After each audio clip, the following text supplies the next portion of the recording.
Je vais commencer cette partie en parlant de silence radio. Alors, j'imagine que vous allez me dire, ben voilà, écoute Antoine, le silence radio, je sais exactement ce que c'est. Tu nous en as parlé déjà dans de nombreuses vidéos. On sait qu'il ne faut pas contacter son ex. On sait que ça servira absolument à rien, etc.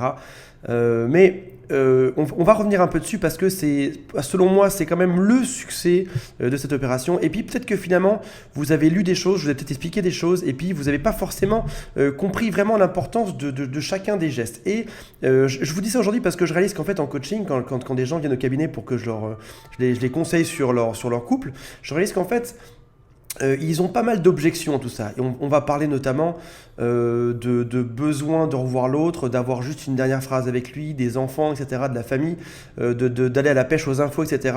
Et on va voir qu'en fait, beaucoup de gens font des erreurs par rapport à silence radio qu'ils pensaient pour autant être quelque chose qui était vraiment compris. La première chose dans le silence radio, comme vous l'avez compris, c'est de vraiment tout couper. Donc, c'est-à-dire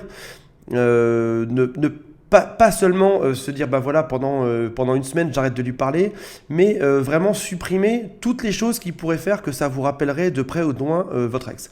Je pense notamment à quelque chose qui est très très dur à faire. C'est le numéro de téléphone.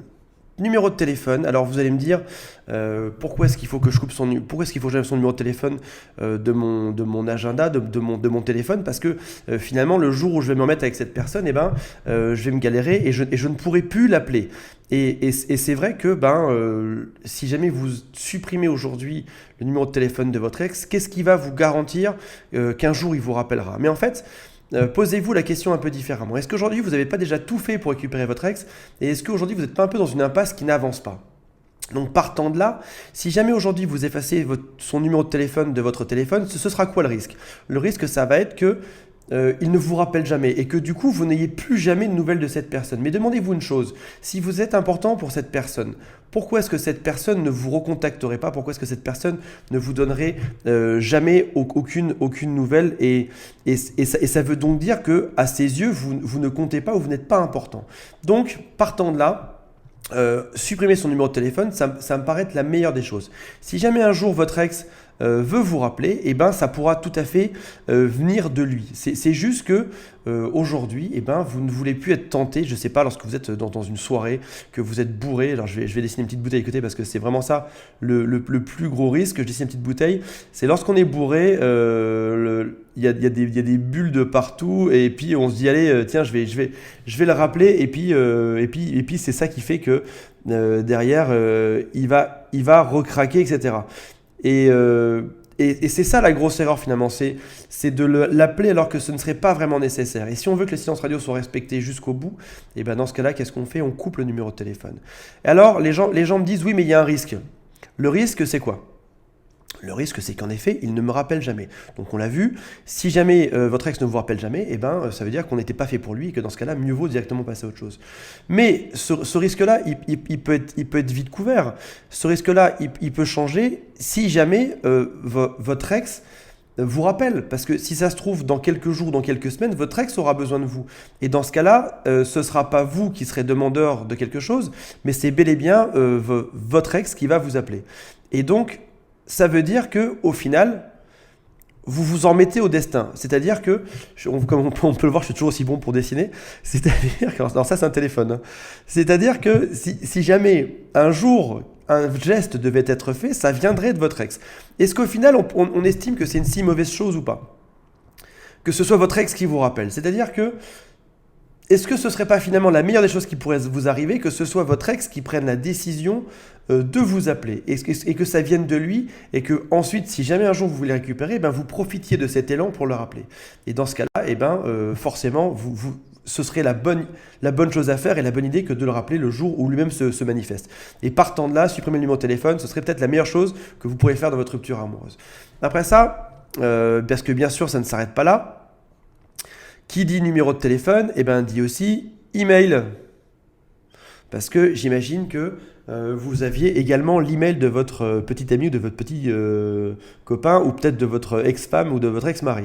Et dans ce cas-là, ben, forcément, il faut supprimer non seulement les emails qui vont vous rappeler tout ça, mais également aller dans chaque email. Moi, par exemple, je suis sur Gmail, et ben dedans, on peut aller dans la partie qui s'appelle Agenda, et on peut supprimer manuellement le contact de quelqu'un, et ça fait que dans ce cas-là, ben, lorsqu'on tape un mot qui ressemble, par exemple, je sais pas si mon ex s'appelle Clémentine, et ben lorsque je tape clé, CLE, parce que je vais appeler Clément, et ben ça arrête de me proposer automatiquement le nom d'autre. Et dans ce cas-là, c'est vrai que à chaque fois que je vais vouloir envoyer un mail à Clément, ça va me rappeler le nom de mon ex, etc.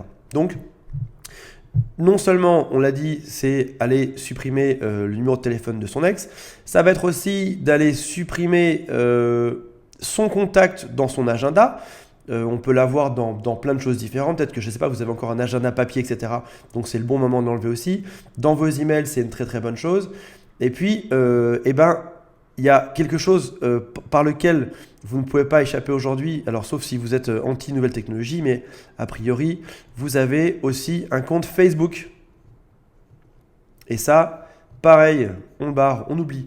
Alors, il y a des gens qui me disent « Oh, mais c'est super dur parce que c'est quoi le message que je laisse à mon ex ?» Au final, qu'est-ce que ça veut dire?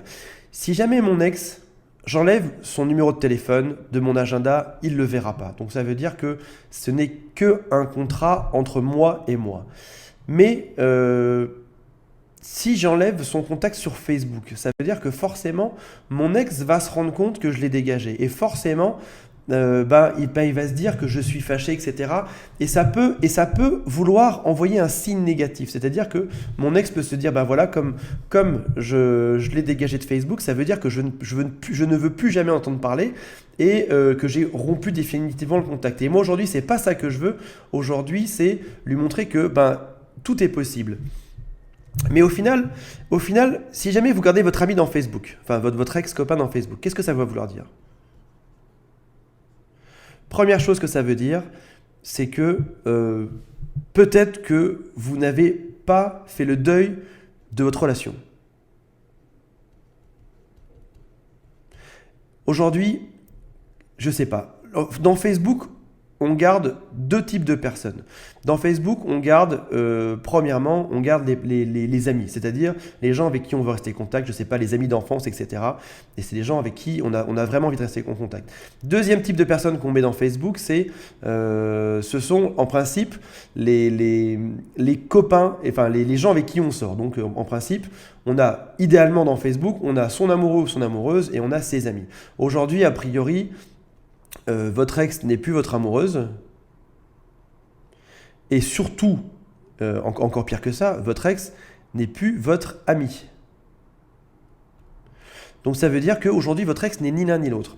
Et si jamais vous voulez vraiment, alors que ce soit pour de faire le deuil parce que vous voulez vraiment passer à autre chose, ou que ce soit parce que vous voulez ne plus être en contact avec cette personne, aujourd'hui, il faut vraiment l'enlever. Le risque, il est minime. Le risque, c'est que votre ex se dise, ben voilà, la personne que je viens de larguer m'a dégagé de Facebook. Et moi, ce que je pense, c'est que dans 99% des situations, ça paraît juste quelque chose de normal, en fait. À partir du moment où on se fait plaquer, on ne garde pas cette personne dans Facebook. Je ne sais pas. Si par exemple, aujourd'hui, quelqu'un vous disait, ben voilà, j'ai envie de te tuer, ou j'ai envie je sais pas, un truc affreux, quoi. J'ai envie de t'enterrer vivant. Vous ne le garderiez pas dans Facebook. Aujourd'hui, c'est un peu pareil. Aujourd'hui, vous avez une personne qui vous a jeté, donc c'est-à-dire une personne qui ne veut pas de vous. Partant de là, pourquoi est-ce que vous le garderiez dans Facebook? Il y aurait vraiment aucun sens. Donc, première fausse peur, c'est je garde mon ami, mon ex dans Facebook parce que j'ouvre la situation au cas où il puisse me recontacter. Mais c'est une très mauvaise idée. Parce que déjà, le message n'est pas bon. Après ça, deuxième chose à savoir dans Facebook, c'est qu'il y a malheureusement un syndrome qui est très très très fréquent, et ce syndrome, c'est l'espionnage.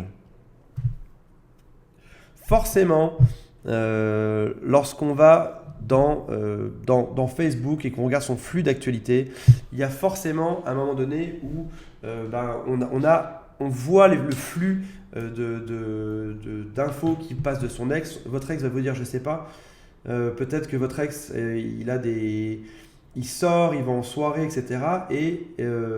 Et puis, ça va vous faire de la peine parce que vous allez voir que votre ex s'amuse, que votre ex fait des tonnes de choses. Et puis, au final, ça va vous rendre malheureux. Et ce syndrome, qu'on le veuille ou non, qu'on soit fort par rapport à ça ou pas, on l'a forcément. Ça veut dire que si jamais votre ex est dans Facebook, vous aurez forcément envie d'aller espionner. Alors, il y a des gens qui me disent, ouais, mais moi, ce que j'ai fait, c'est que j'ai restreint mon profil pour pas qu'il puisse voir ce que je fais et je me suis désabonné de son flux d'informations. Mais son flux d'actualité. Mais vous le savez aussi bien que moi, lorsqu'on a quelqu'un dans Facebook, et forcément à un moment donné ou à un autre, on va vouloir aller espionner. C'est comme une espèce de verrue ou un truc qui est affreux dans notre flux d'amis.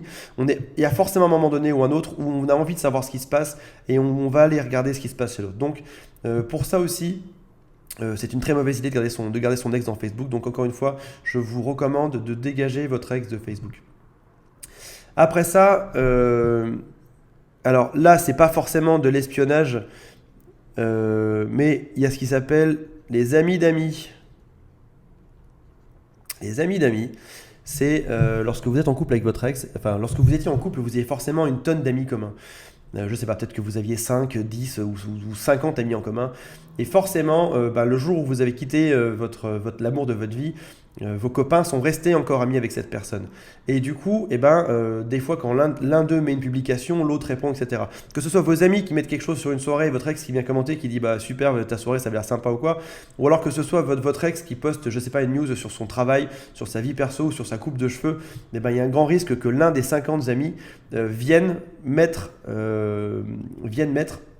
un petit commentaire, et dans ce cas-là, forcément, ça va apparaître encore une fois que vous le vouliez ou non. En fait, il y a une chose qui est sûre aujourd'hui, c'est que avoir son ex dans Facebook, ça va ruiner votre vie. Alors, je sais que vous n'êtes pas tous sur Facebook, notamment pour les moins jeunes ou pour ceux qui ne sont pas croyants, qui détestent ces nouvelles technologies. Donc, dans ce cas-là, c'est tant mieux. Mais comprenez une chose. Tous ces points, on essaye très souvent en fait de faire quelque chose. Et cette quelque chose, ça s'appelle des points de contact.